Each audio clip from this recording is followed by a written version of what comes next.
Well, the new year has started with a big international story, the U.S. takeover of Venezuela and arrest of its president, Nicolás Maduro. Canada's Prime Minister has issued a reaction on social media that some are criticizing as too soft. Here to share her perspective is political analyst Justine McIntyre. Hi, Justine. Hi, Caroline. So the Prime Minister, Mark Carney, issued his reaction January 3rd, and he talked about Canada's sanctions against Maduro's brutally oppressive and criminal regime. Is he playing it safe here, given concerns he and Canada may have about American imperialism right now? He definitely, I think, at this point has concerns about American imperialism. I think we all do. Any country who is witnessing what just happened in Venezuela, any country that has oil resources, also, because this is clearly what Donald Trump is after in this move to take power, at least in the interim, in Venezuela. And so what we've seen from Prime Minister Carney so far has been a very cautious response. In his response, there were essentially three parts. The first part is to remind everybody that Canada has also been very critical of Nicolás Maduro's regime.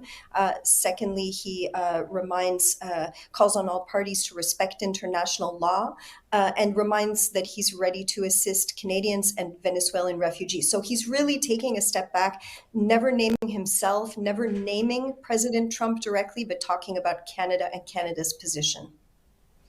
And we've just heard now that Vice President Delcy Rodriguez has been sworn in as interim president just after Mark Carney spoke with Nobel Peace Prize laureate Maria Corina Machado, Venezuela's opposition leader who's in hiding, when he affirmed that Canada's support would be for a peaceful, negotiated Venezuelan-led transition. Do you think that this will meet that in his eyes?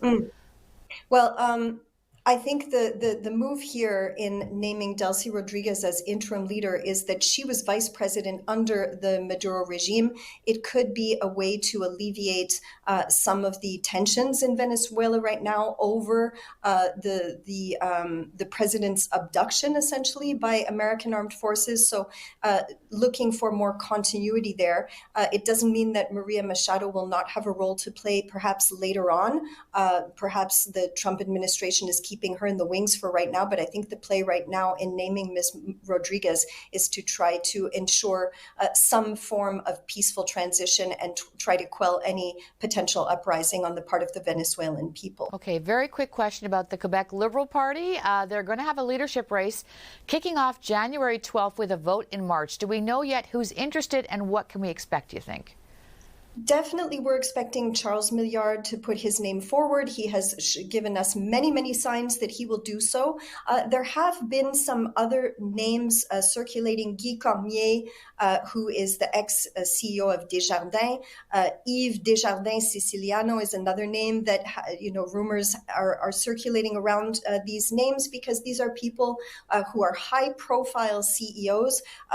Desjardins Siciliano was with Siemens, but I just don't see at this point, with the requirements, 750 member signatures, $30,000. It's a lot of work. Perhaps what we're most likely to see at this point is Charles Milliard simply winning by acclamation, but there still is a little bit of time. All right. Justine McIntyre, thanks so much for your thoughts. Good to see you. It's nice to see you, Caroline. We'll talk soon.